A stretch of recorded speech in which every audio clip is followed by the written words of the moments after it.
Okay, let's go back in time to the beginning of the internet. Now, I know, some of you nerds are out there going, I was dialing up a BBS when you were still in nappies. But for many people, this was something like it was how they encountered the internet for the first time as it began to go mainstream. And your starting point on the internet depended a little bit about where you began your journey on the information superhighway. It might have been a university homepage, it might have been Yahoo's front page. If you were lucky enough to live in Aotearoa at a certain point in time, we had this very extra homepage. And all of these starting points shared something in common. They had a kind of top-down taxonomy. Where do you want to begin your journey? Is it news? Is it business? Is it entertainment? A galaxy of possibilities that really just felt a little bit like sections in a newspaper or areas in the library. Let's see what the New York Times had to say in 1993. Click the mouse and you can read a speech by President Clinton. Click it again, a NASA weather movie, digital music compiled by MTV, and a snapshot will show you whether a certain coffee pot at the University of Cambridge is empty or full. Clicking on links in those early days felt really chaotic. It was like stepping through a portal that someone had made by hand, and you would find yourself walking down a street where it seemed like every house was painted a different color, and many of those people were colorblind. And look, it's a quaint vision now, right? It's pastoral, idyllic. It's like reading about a beautiful country village when we live here now. After a while, the novelty of being able to access news headlines wore off, and what kept people coming back online was the ability to find other people who were interested in the same things that they were. And the social heart of that early village was Usenet. You could come online and find people gathering in communities around science or technology or books or movies, whatever you thought of, you could find a group discussing it. And this is where I made my first home on the internet, in the X-Files fandom. This was my first experience with what we call transformative fandom, a community of fans who don't just consume media, but debate it and reimagine it and write stories and create art about it. And you can imagine how excited I was to find a whole bunch of people who were as obsessed with the show as I was, who were getting stuck in and debating the episodes and dissecting theories and talking about things that hadn't even popped up on screen in New Zealand yet. Looking back now, so much of what we take for granted online was first formed in these Usenet communities. This is where online culture was born. And initially, a lot of that had to do with the form. We were using computers with very limited bandwidth. We were often using accounts that were given to us by workplaces or universities. Long email signatures were annoying. Posts needed to be concise. Posting large files or binaries where they would clog up newsreaders was considered downright rude. And every September, a whole cohort of US college freshmen would come online and disrupt everything because they didn't know what they were doing. And it would take a few weeks for the existing users to teach them the ropes, and then things would go back to normal. And that all changed in September 1993 when AOL gave its massive user base access to Usenet for the first time. And what came to be known as Eternal September marked a permanent shift in online interaction, because literally there have been more and more people online every day since. So for the people in those communities, we had to come up with ways to make the experience work for new and old users alike. So groups would come up with lists of answers to frequently asked questions, that's where it comes from, that would be posted regularly to the group and hosted on a member's website. Groups had to start rolling their own governance, making rules, norms, expectations for what was in and what was out. But always there was this recognition that if you didn't like what was happening in a group, you could make your own space. Independence really characterized this pioneering era. So, the characteristics of this phase of the pre-web era was that it was all user-created, we were making everything ourselves. It was self-governing, so these groups came up with their own norms and expectations. It was community-driven, so we were gathering around shared interests, and it was decentralized. There were no corporate landlords. Now, was it utopian? No. It was small, homogeneous, and very hard to get around. In 1994, there were around 10,000 websites and 2,500 web servers. That's fewer than the number of people who live just in this area of Brighton. In 1994, you could still buy physical directories, books, that gave you a guide to the internet because it still made sense to have an offline map of the online world. Search engines were still years away from making anything findable, so we relied on hand-curated directories of interesting links that were put together by individuals. Jean Armapoli, the librarian who coined the phrase surfing the internet, said she liked the metaphor because, like the sport, it required skill, patience, and a sense of adventure.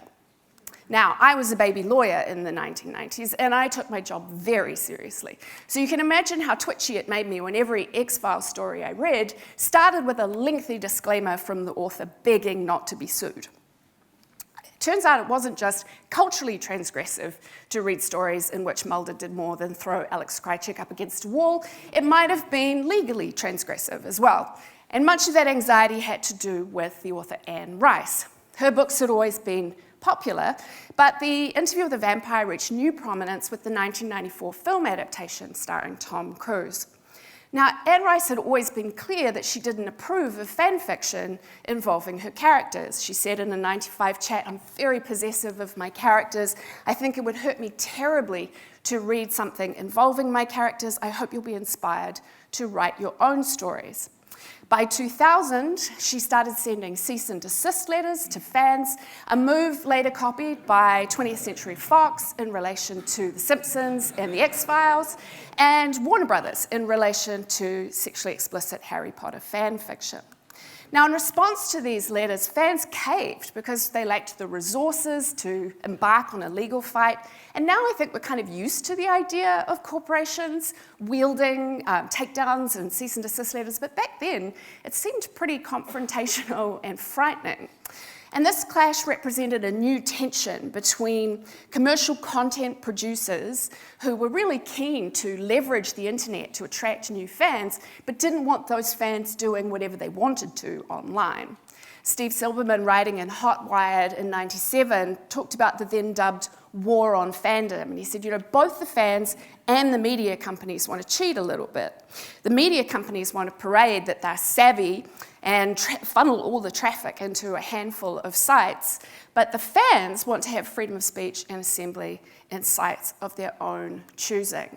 And these clashes really shaped fandom's non-commercial ethos, which persists to this day. Fans learn to operate in the grey areas of copyright law, creating transformative works for love and not for profit. But it was really clear that transformative fandom was always going to be at odds with the owners of the intellectual property, and increasingly with the platforms that hosted the work. So, the first thing you need to know about fans is that we will do whatever we like with your characters. The second thing you need to know about fans is that we're horny. Actually, that's probably the one thing you do know about fans, because fandom is often reduced to this cliche of weirdos writing stories about Kirk and Spock in the 1970s. But actually, fandom has a really long, proud history of exploring relationships that are never seen on the page or the screen, like Captain Marvel and Valkyrie, Draco Malfoy and Harry Potter, Betty and Veronica, and those old dudes in the conclave. And what are two things that advertisers hate? Explicit content, particularly queer content, and infringing IP.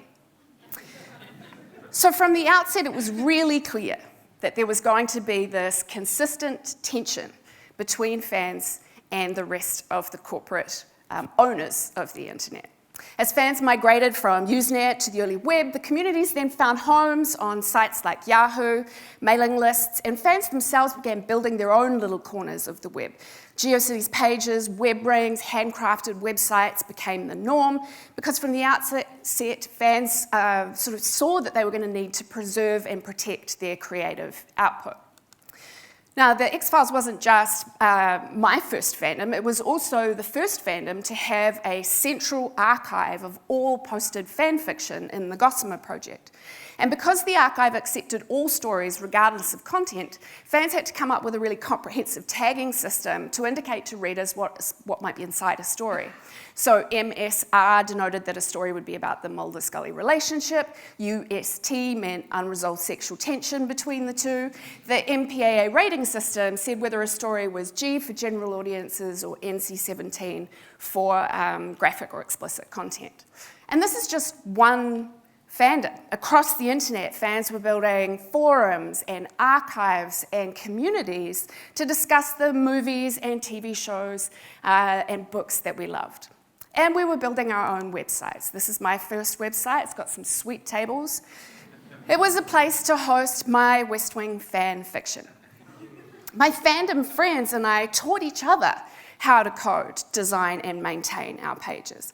Even as archives became popular, we still wanted control over our stories so that we could edit them or take them down if we wanted to, and so that we hadn't put them somewhere where an archive disappeared overnight.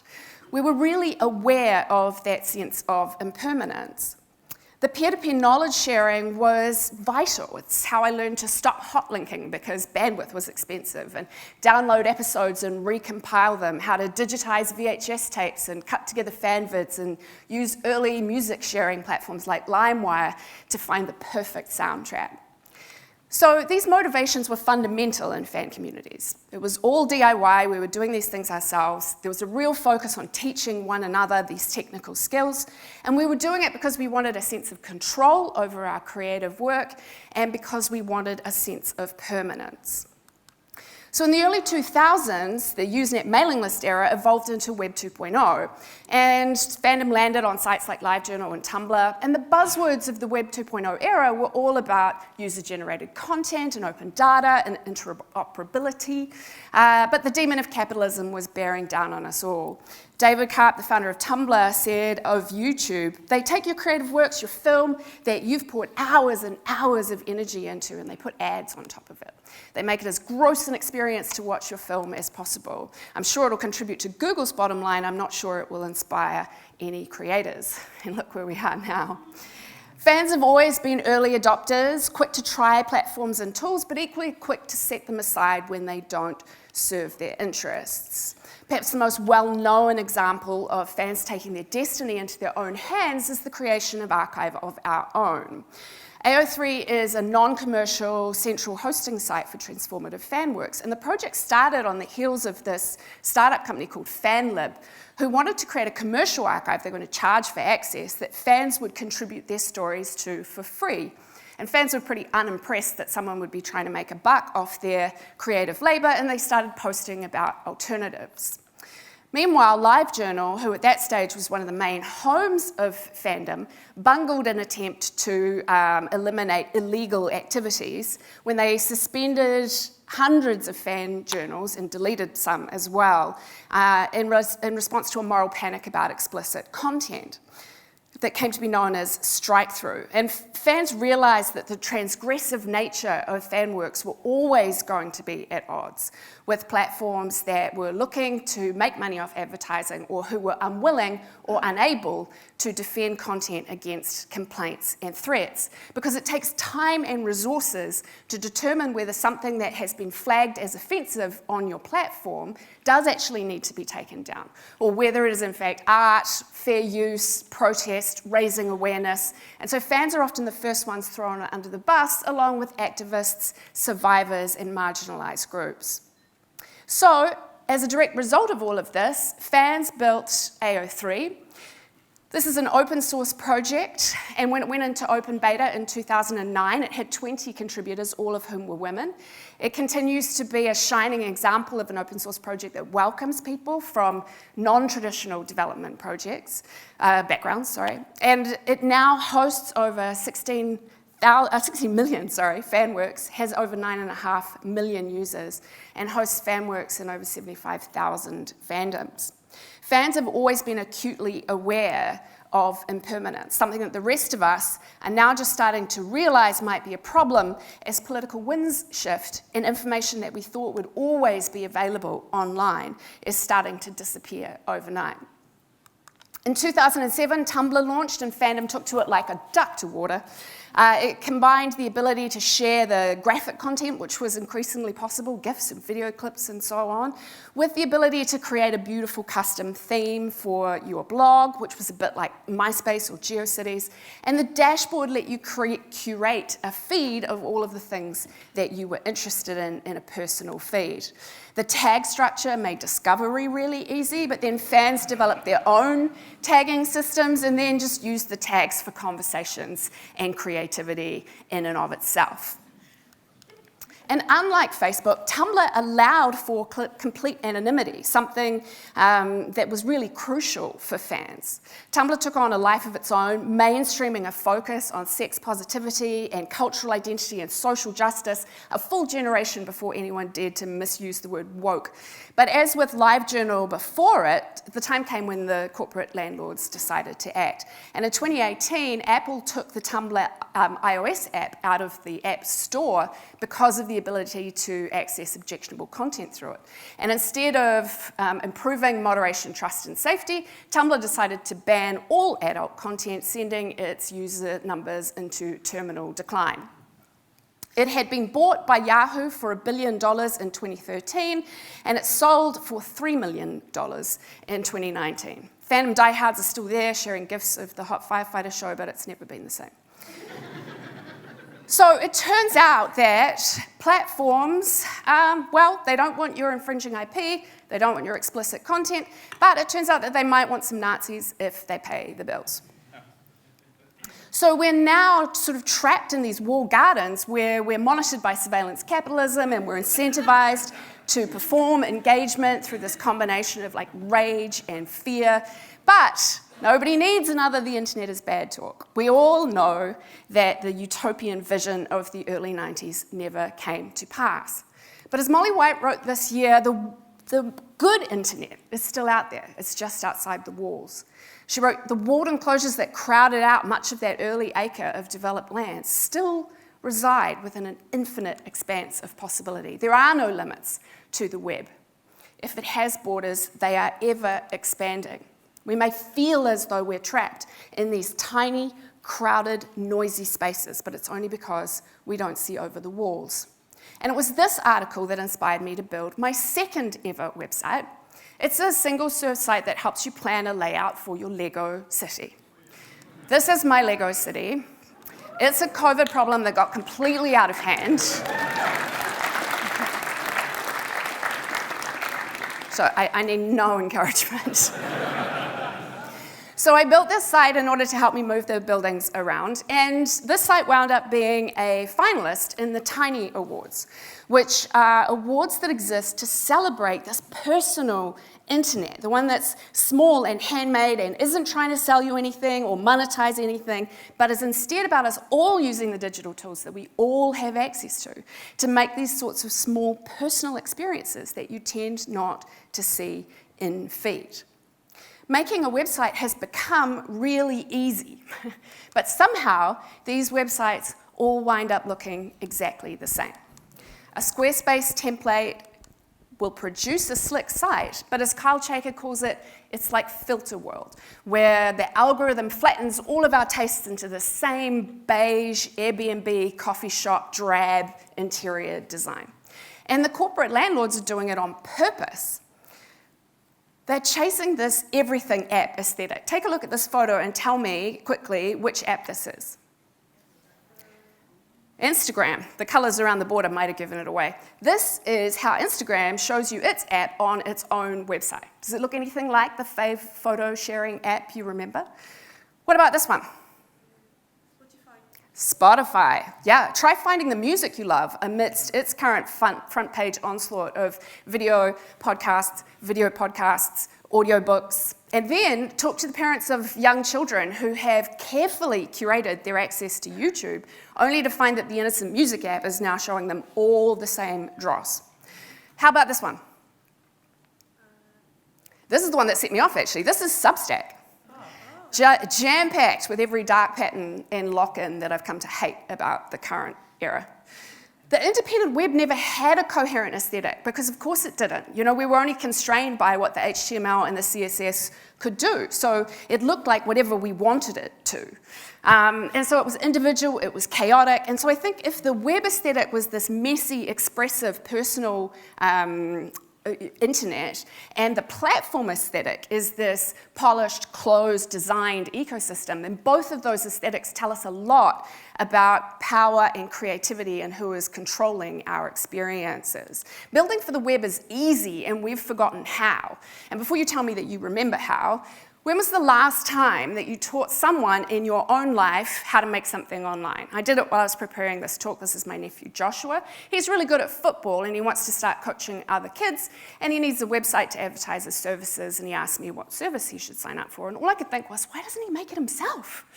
But he's 15, and so if I tried to explain HTML to him from scratch, unfortunately, he would not be as open to it as our previous speaker. And so I said to him, let's just ask ChatGPT for the basic code for a football coaching website, generic. And I showed him how to save it down to his machine and how to open the index file, and you should have seen how his jaw dropped when there was this structure and how amazed he was when we added some basic CSS. And within 20 minutes, he was debugging the mistakes that the AI was making, and boy, was it making some mistakes. And within an hour, he had a website that was starting to look and feel like him.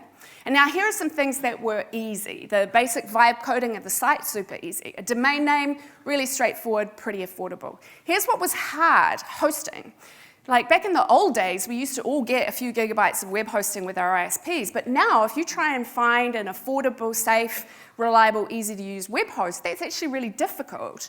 And when you get in there, you've got all this jargon. I had to dredge my brain to remember how to do any of this stuff. I was going to say that that was a business idea for you, but after I gave this talk last week in Berlin, someone actually went out and built a hosting site just because they were inspired. So you can check out public.monster and just throw something up today. It'll be great.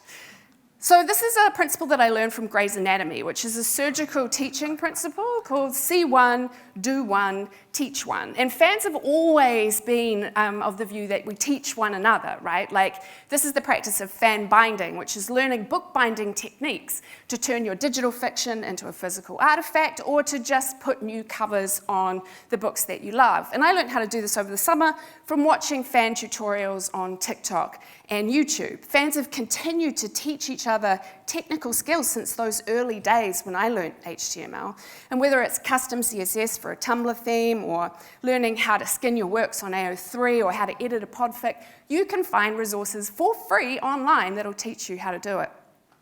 What if we applied see one, do one, teach one to building for the web again? Digital agency has been ceded. Manual processes feel too hard to us now. So here's what I think we need to change. I think we need to change how we consume things online, what we consume online, and where we consume it online. So let's start with how. It's long past time to turn your back on for you and recommended and you might like and take back control of your scroll. Now, until recently, that was more or less impossible. It didn't matter whether you were on TikTok or Instagram or Threads. You're at the mercy of whatever black box algorithm is going to drive the most engagement, like a fire hose to the face. And like most people, I joined Blue Sky when it first launched, and at first I thought it was cute and nostalgic, but probably not the answer. And I kept saying to people, whatever comes next is not going to be a Twitter clone.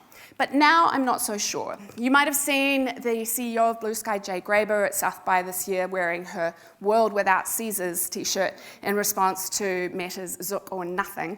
And Blue Sky doesn't want Caesars, and they don't want to control your scroll. Old Twitter let you build lists of accounts that you were interested in, but Blue Sky lets you build entire custom feeds. So it's not just that you can mute words or block certain people you don't like, you can decide that you want no Amazon links or a certain amount of not safe for work content or every picture of Harry Styles on stage or every video of somebody building Lego. All of that is possible with a custom feed. I've been doing some work this year with the crew at Gray's. They've got a low, no-code feed builder for custom feeds, and it's changed my whole experience of social media. Feeds can be opt-in, opt-out. You can use them for community building, and now with a sponsored content marketplace, feed builders can get paid for the work that they're doing to create community online. Similarly, Rudy Fraser and the crew at Black Sky are doing incredible work with tools built by and for Black users. Speaking at a conference earlier this year, Rudy described Blue Sky as a skeuomorphism, which I think is a helpful way of thinking about it. It looks and feels like Twitter, which makes sense to encourage people to come across, but we're shortchanging ourselves if we don't take advantage of everything that the infrastructure can offer us. So, for example, Anasota is an avant-garde Blue Sky client. So instead of consuming the posts in a feed, you're presented with them as cards that you flip through until you run out of stamina, like in a game. Instead of engagement metrics, the cards have rarity icons, and you can curate a deck of cards to share with someone else. Dame, the creator of Anasota, said, "I love technology, but after a decade of experiencing the best and worst of it, I realized that the status quo was not sustainable, grounding, or conducive to human flourishing." Amen. I'm also interested in apps like Tapestry that are bringing all of your feeds together in one place. I don't know if I want to scroll my hockey Tumblr thirst posts alongside US political doom, but I am interested in what's next. And in particular, I'm interested in thinking about what's next for groups. This is my local community. Last weekend, we were building sandcastles and protesting a proposal to mine sand in our local bay. And whenever I see small communities trying to form, whether it's fan subcultures or neighborhood groups or volunteer initiatives, the first thing that happens is I realize there is no good infrastructure for intentional groups.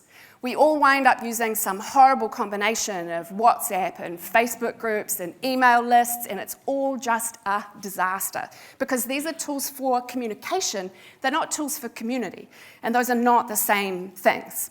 None of these groups are discoverable. Where do you go when you've just taken up embroidery and you want to get out of a crafter's TikTok comments? Where do you go to find the fans of the new Netflix show you're obsessed with? What do you do when you've got email addresses for everyone who goes to the local dog park, but nobody wants to be CC'd on an email in the clear? Worse, we're all on the verge of message bankruptcy at all times, so nobody wants another place where there's an unread notification or, somewhere else you have to check to stay up to date. I talk all the time about wanting to build healthy, vibrant online neighborhoods, bars that you want to hang out in, or farmers markets or parks, whatever metaphor you like. But to do this, we're going to need some new tools. Here's what I think these tools might require. These are just some ideas. You might have other ones. I think they need persistent archives. Newcomers can learn history, so you're not constantly asking for the building company's security details or the hours for the school pool. We need transparent governance, so we need some moderator accountability. We need the ability for moderators to change hands and so on. We need layered privacy so that you have granular control over what you're sharing and who sees it. And we need federation and portability, not the neckbeardy Mastodon kind, but groups need to be able to move and they need to be able to connect with one another. Healthy digital spaces need the same foundations as physical ones, roads, rules, records, and so on. And then we can build the flourishing fun bits on top. If the first generation of the internet gave us villages and the second generation gave us these gross, unlivable megacities, I want the third generation to give us neighborhoods, small, knowable, human-scale spaces that we want to live in online. And the thing about neighborhoods is that they don't happen by accident, right? Someone has to pave the footpaths and work out where the park benches go. And that, I think, is something that we need to work on. Finally, I want us to talk about what we consume. Clive Thompson wrote a great piece called Rewilding Your Attention about going exploring again, looking for weird stuff online. But my challenge to you is re-weirding the web. Fans love weird shit. We've created whole fake fandoms around a photo of someone's shoe. This is a picture of a shoe that was posted on Tumblr, which has a label on it referring to a Martin Scorsese film called Goncharov, which does not exist. Someone replied to this photo saying, "This idiot hasn't seen Goncharov," and away we went. Fans created movie posters and soundtracks. They wrote essays about the themes and the characters. There are over 800 fics tagged Goncharov on AO3, and Martin Scorsese's daughter even texted him to ask if he had seen it.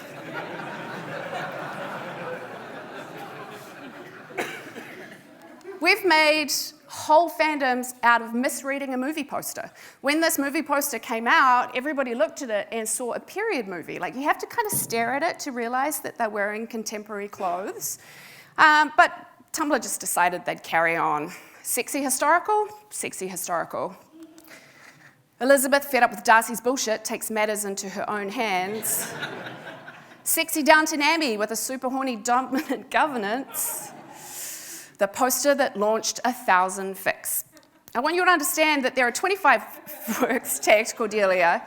All of them are based on the poster, and one of them is a Goncharov crossover. But what if we all made something weird and fun again? Here's some stuff that I've seen just this year. Caps Lock project, where you ran a small client, and when anyone running the client put their caps lock on, it came on for everybody. This is a site that'll show you where your closest pandas are. I had to check this twice, but you just don't have any pandas in the UK. Here are your closest ones.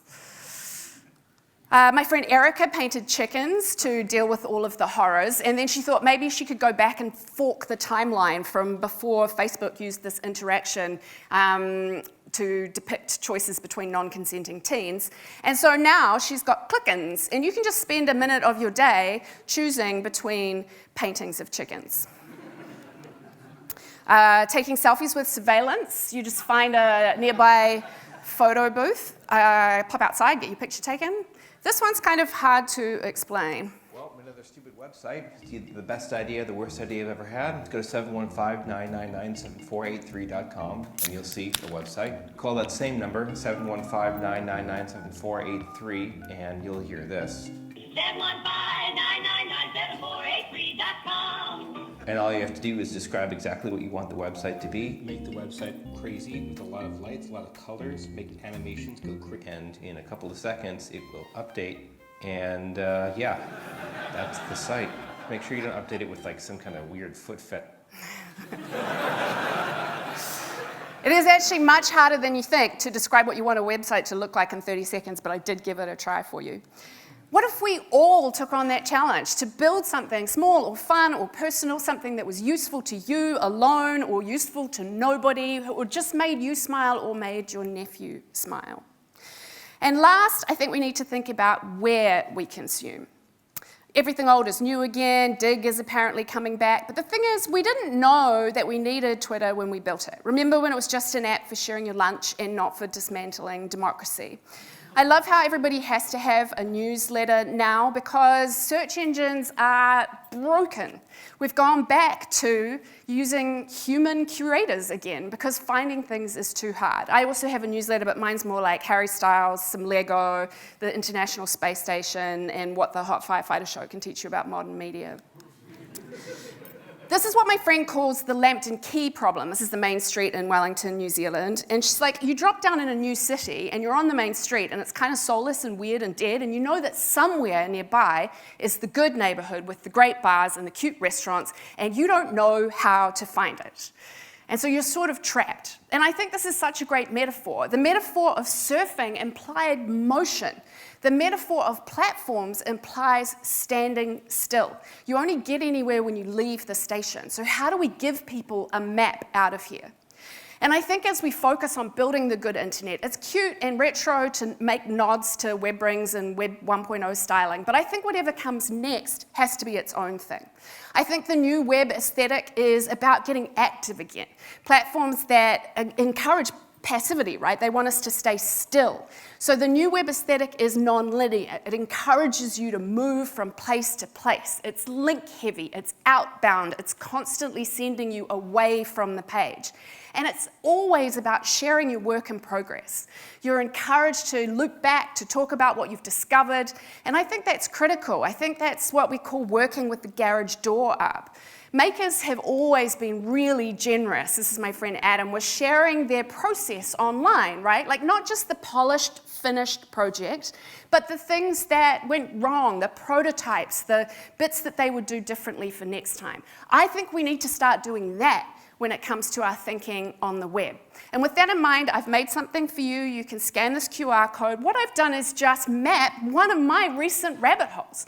The things that I thought about on the way, the things that I found, the sites that I referred to, the side quests I went on. And this is just one example as I try to think about how I want to share what's going on in the new web. If you didn't get it in time, don't worry, it's on my site. So, here's what I want you to do. Build something small, weird, cute, ugly, doesn't matter. Teach someone something. Just one person in your life. Teach them how to make something for the web. Take back control of your feeds and your attention and go exploring again outside the walls. The web doesn't have to be angry and rage-inducing and corporate and controlled. It can be open and expressive and messy and personal and social again. And we need to reclaim it together. Thank you.